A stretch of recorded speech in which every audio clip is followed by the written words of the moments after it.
तुम्ही काय करता? नमस्कार, जय महाराष्ट्र. माझं नाव संगीता नवनाथ जाधव. मी दादरमध्ये राहते आणि ही माझी फूड व्हॅन आहे, कॅफे हिरा ऑन व्हील्स.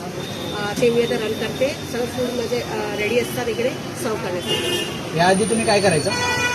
याआधी मी ऑनलाईन मसाल्यांचा व्यवसाय केला होता, घरगुती मसाल्यांचा.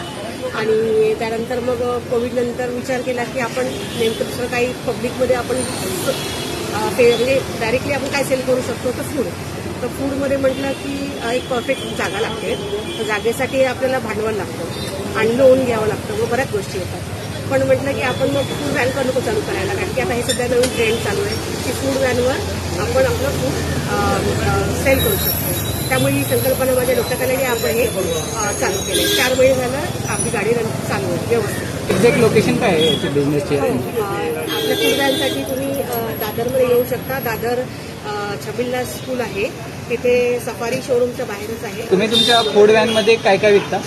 नाश्ता, उपमा, पोहे, शिरा, चहा, आपल्याला त्याच्यात जेवण असतं. मग 4 नंतर आपल्याला चाट कॉर्नर असतो, इकडे आपण पाणीपुरी वडापाव सेल करतो. 4 महिने झाले आपली गाडी व्यवस्थित चालते आणि रिस्पॉन्स आपला वाढतच आहे. तुम्ही आजच्या न्यू जनरेशनला काय मेसेज द्याल? मला असंच म्हणायचं की कोणताही व्यवसाय जर तुम्ही चालू करत असाल तर त्याचं लगेच फळ मिळत नाही. त्याने बी लावलं आपण लगेच झाड येतं असं नाही होत. बरेच पेशन्स लागतात, बरीच मेहनत लागते आणि त्यामुळे आपल्याला थोडंसं पेशन्स ठेवून आपण काम केलं आणि खूप मेहनत करावी लागते या फील्डमध्ये. तर तुम्ही फक्त एवढंच की थोडी सहनशीलता ठेवायची, पेशन्स ठेवायचे आणि मेहनत करत राहायची, बस आपल्याला फळ मिळत राहतात.